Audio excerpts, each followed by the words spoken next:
Om Shri Gurubhyo Namaha Harihi Om Sumukascha Ekadantascha Kapilo Gajakarnakaha Lambodharascha Vikato Vignarajo Vinayakaha Dhumaketur Ganadhyakshaha Palachandro Gajananaha Vakratundaha Surpakarno Herambaha Skandapurvajaha Shuklam Baradharam Vishnum Sasivarnam Chaturbhujam Prasanna Dhyayet Sarva Vignopasantaye Yastyadhrada Vaksradhya Parishadhya Parasatam Vignam Nignanti Satatam Vishvaksenam Tamastraye Gurur Brahma Gurur Vishnu Gurur Devo Maheswaraha Gurur Sakshat Parabrahma Tasmai Shri Gurave Namaha. With Bhagavan's grace, let us continue. Narada teaches us Athato Bhaktim Vyakyasyamaha Sa Swasmin Parama Prema Rupa Amrutasva Rupa Cha Yel Labdhva Puman Siddho Bhavati Amruto Bhavati Tripto Bhavati Yat Prapya Na Kinchit Vanchati Na Sochati Na Dveshti Na Ramate Na Utsahi Bhavati Yat Nyatva Matto Bhavati Stabdho Bhavati Atma Ramo Bhavati Sa na kamayamana nirodharupatvat nirodhastu lokaveda vyapara nyasaha tasmin ananyata tad virodhishu udasinata cha anya swayanam tyagaha ananyata loke vedeshu tad anukula acharanam tad virodhishu udasinata bhavatu Nischedarthyat urdhvam sastra rakshanam anyatha patitya asankaya lokobi tavat eva kintu bhojanadi vyaparastu asharira dharanavadhi tal lakshanani vachyante nanamata bhedat pujadishu anuraga iti parasharyah Katadishu iti gargaha atmarati avirodhena iti sandilyaha naradastu tat arpita akila acharata tat vismarane parama vyakulata iti. We came up to that point, sutram number 20. So different rishis describe bhakti differently, and that's what 20 says. Asyateva mevam, asyat evam evam, asyat evam evam, evam evam, like these, asti, this is what it is, this is how bhakti is. Different people experience it differently. So many devotees have given us examples in the Puranas, in our Itihasas, in the modern recent history, in our current time frame. So many devotees are there. And all you had to do is to think about them and see how they experienced. Among all these, what is the example? What is the one example, the supreme most that we can take as an illustration and try to imbibe that? Narada teaches that in 21. So, Sutram 21. Yatha Vrajagopikanam. Even though many people describe it this way, he says in Sutram 20, Yatha Vrajagopikanam. Yatha, how it was. What is this bhakti? How is the bhakti of Vrajagopikanam? The gopis of Vrindavan. How was their bhakti? And that sets us the example. In Narayaniyam, it is said, the type of bhakti that the Gopikas experienced, you can never see anywhere in the world. You can never hear about it. What is the point with all the scholarship and the various shastras and all that? What is the benefit from all the tapas and we do everything? Whereas these gopis, my namaskaram, is what Narayana says. In Bhagavatam, it says, talking about the bhakti of gopis, they were full of selfless love, selfless prema, without any other thought, and their mind was established in me completely. So much so, they did not think about their relatives, they did not think about their body, they did not cognize the various things that were either nearby or far away. No. They were like great rishis and munis who were involved, who were in the stage of samadhi. And they were like the rivers that flow into the ocean and merge with it. And when the rivers merge in the ocean, what happens to the form and the name of that river? It loses both.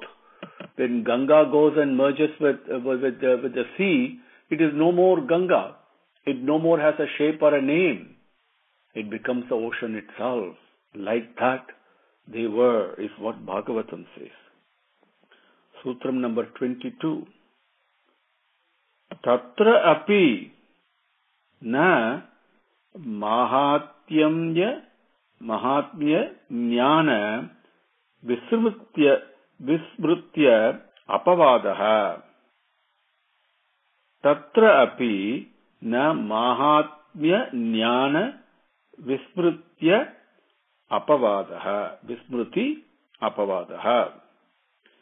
Even there, what is the meaning? Tatra api mahatmya jnana vismruti apavadaha. Na. Tatra api, even there, when they were involved and immersed in love for God and love for Krishna, completely immersed in it, without ananya chintayanto mam, without any other thought, mahatmya jnanaha, the jnanam means knowledge, it also means bhakti, the knowledge that comes from personal experience. When you are one with Bhagavan, what is the jnanam you have? That's what mahatmya jnanam is. Okay, the experience of oneness with Bhagavan, when they were experiencing that, vismruti apavadaha, they forget Bhagavan even for a second.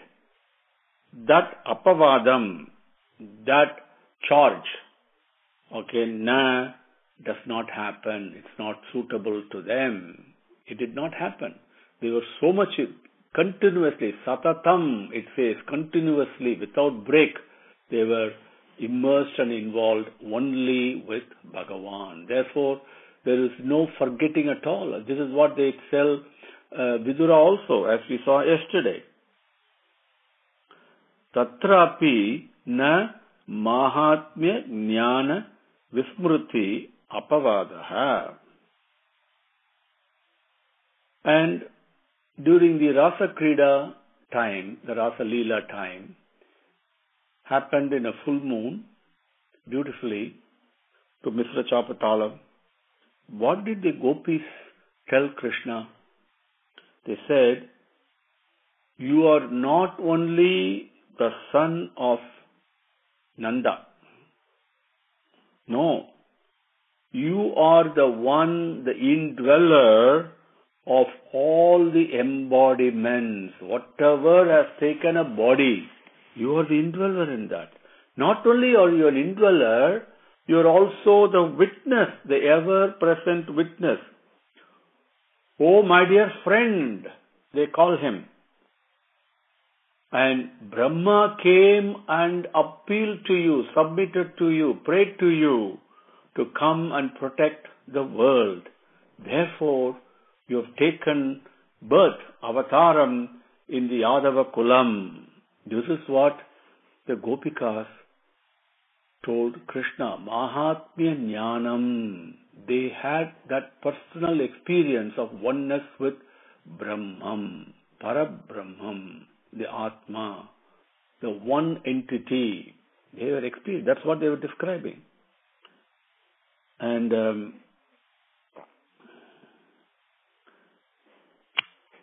the next one, 23.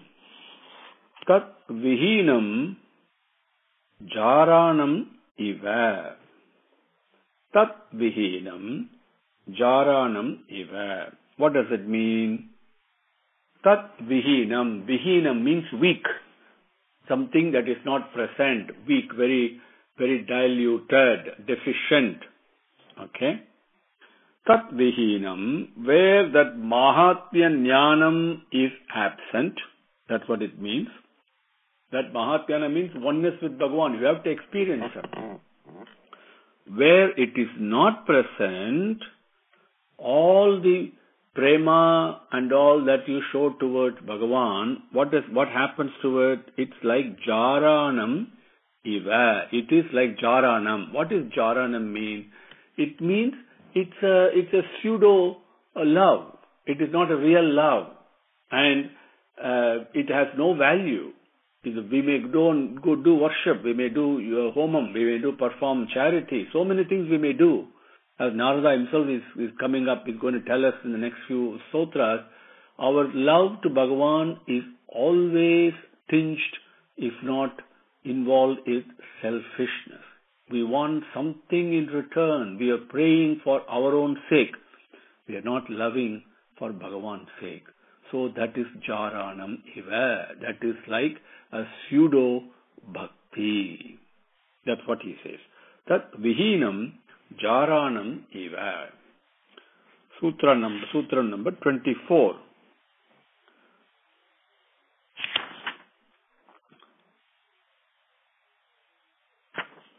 Nasti eva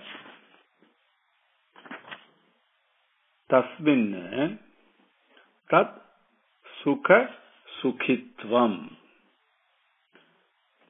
Nasti eva tasmin tat sukha tasmit tat sukha sukhitvam. So the padangal nasti na asti eva tasmin tat sukha sukhitvam. Tasmin, that kind of a pseudo bhakti, that in that pseudo bhakti, tat sukha sukhitvam, the bliss of Bhagavan. Tat means that mahatmya jnanam in this case, which is the true love. When you have Bhagavan's, when you're one with Bhagavan, the bliss that you enjoy, that sukha, that bliss, sukhitvam, and experiencing and immersed in that bliss, na asti eva. It is definitely not there. Definitely not there. In the pseudo bhakti. That's what he says. The pseudo bhakti, you don't have enjoy the true bliss, the anandam, the peace of the real bhakti to Bhagavan. That is Sutram number 24. Nastyeva tasmin tat sukha sukhitvam. Why is this? Because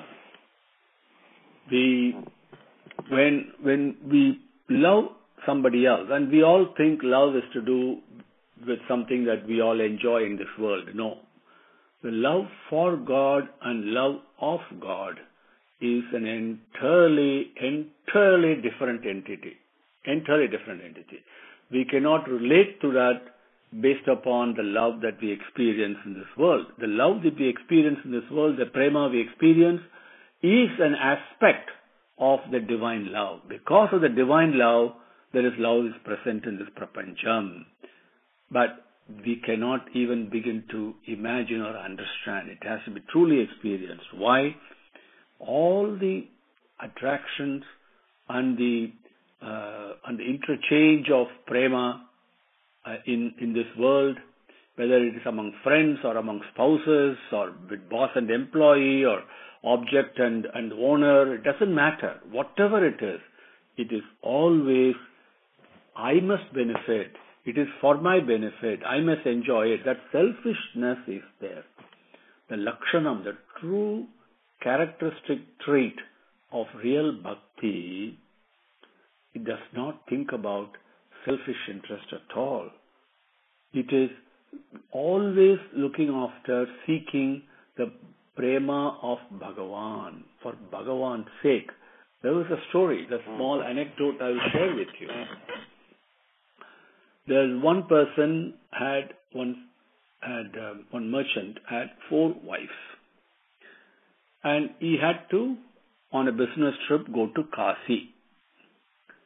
And when he went, the wife number 1, first wife, told him, please, I've got this, backache all the time. My lower back is paining all the time. That I understand there's some good ointment available in Kasi. Can you please bring that? And the second wife told him, when you go to Kasi there, I understand this particular Benares jewelry, is so pretty and all that. Can you please bring me a nice necklace, diamond necklace made from there? The third wife told him, Kasi is the seat of the Benares University. It's traditionally, for centuries and centuries, it's a seat of learning.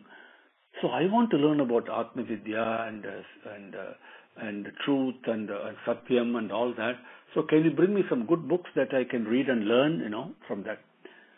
The fourth wife told him, Swami, you go safely and return. That is enough for me. So he goes and comes back and gives the first wife the ointment that she wanted. And because he had 4 wives, each one had a separate house, identical houses.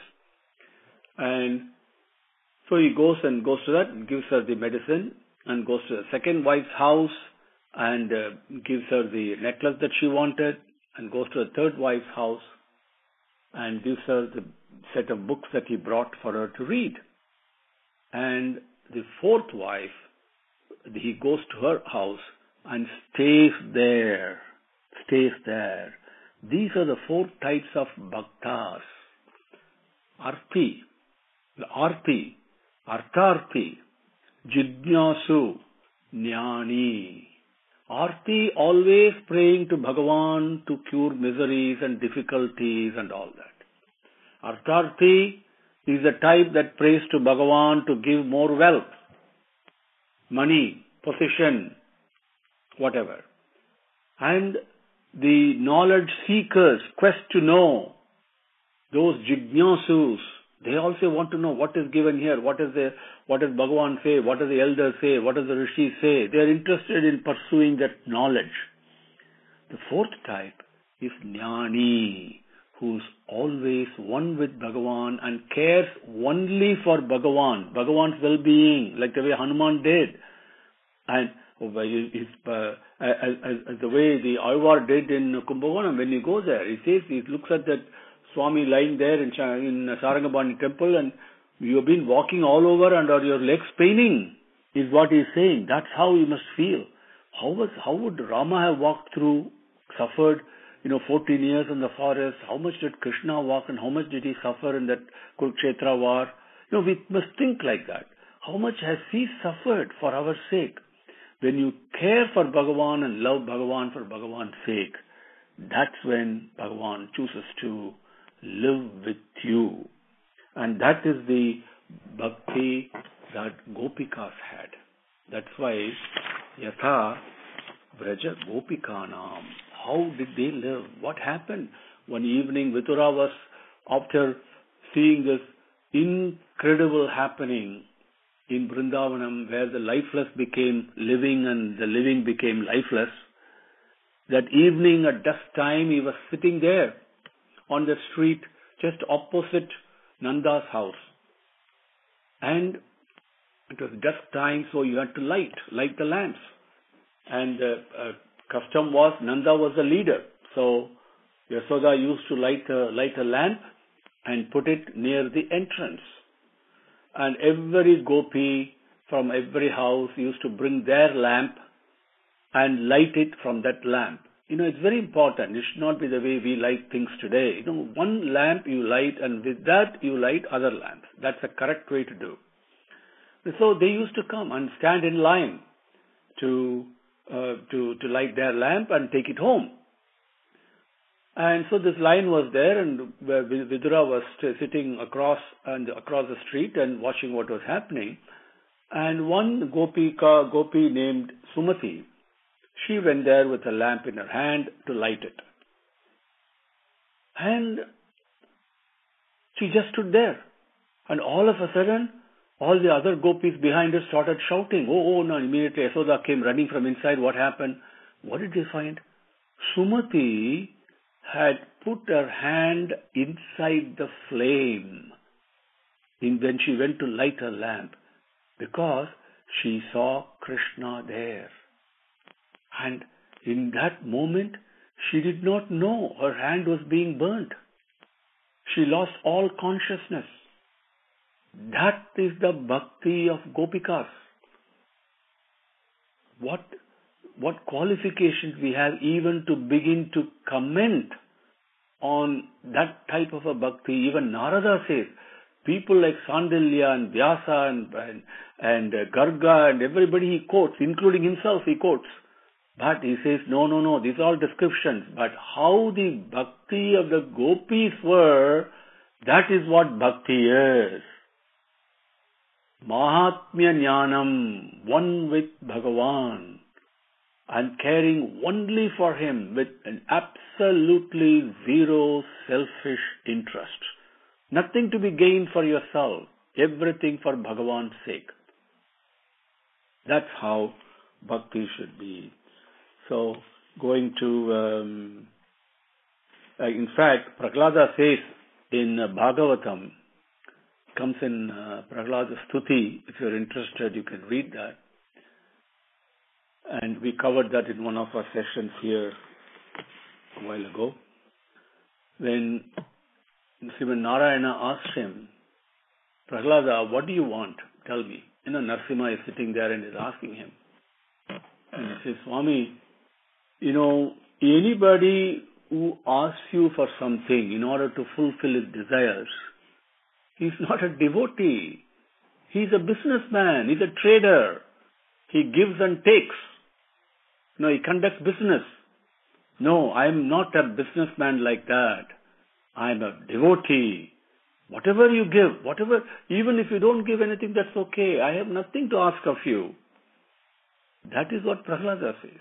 So, if we take, this is the yardstick for bhakti. And who can call you a bhakta? Can I call myself a bhakta and a devotee and all the titles that I can give, or somebody else, anybody else in this world can give me a title saying I'm a bhakta and all this? These are all our own creation, means nothing. In the court of Bhagavan means zero. The only person who can call you, give you the title of a bhakta, of a devotee, is Bhagavan only. Nobody else. Only in the university of Bhagavan can you get that degree. Nowhere else. Everywhere else it is a fake degree. So this is what Prahlada says. Going to Sutram number 25.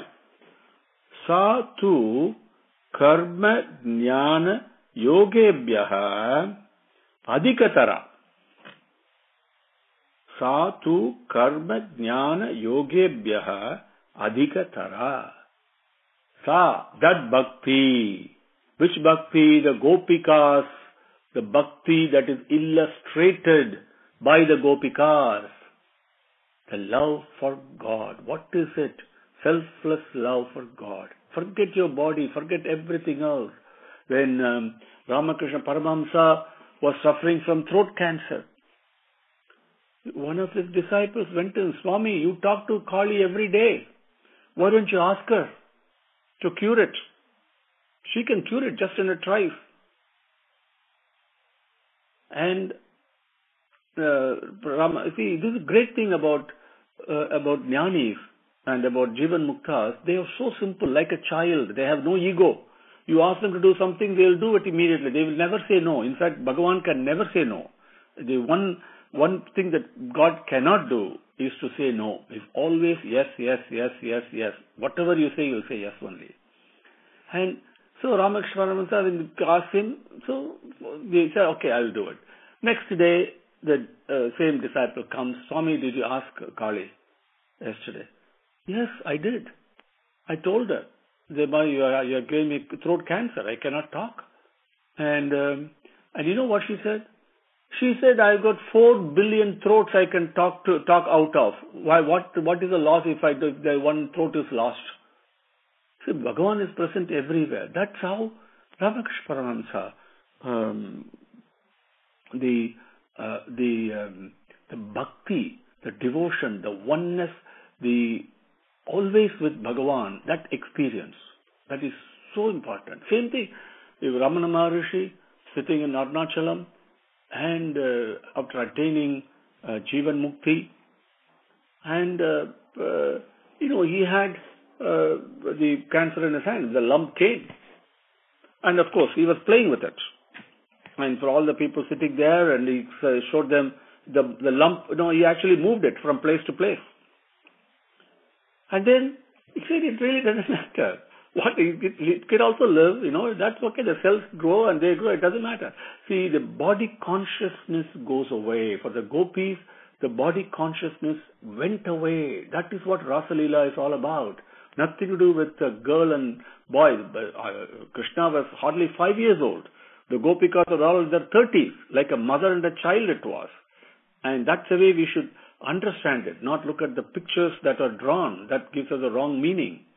So that bhakti, where there is no body consciousness, heart to heart, hridayam to hridayam, that bhakti, karma jnana yogebhyaha adhikatara, it is superior to, it is more than karma, the action that we do surrendering to Bhagavan. It is more than jnanam, all the knowledge that we may accumulate and etc.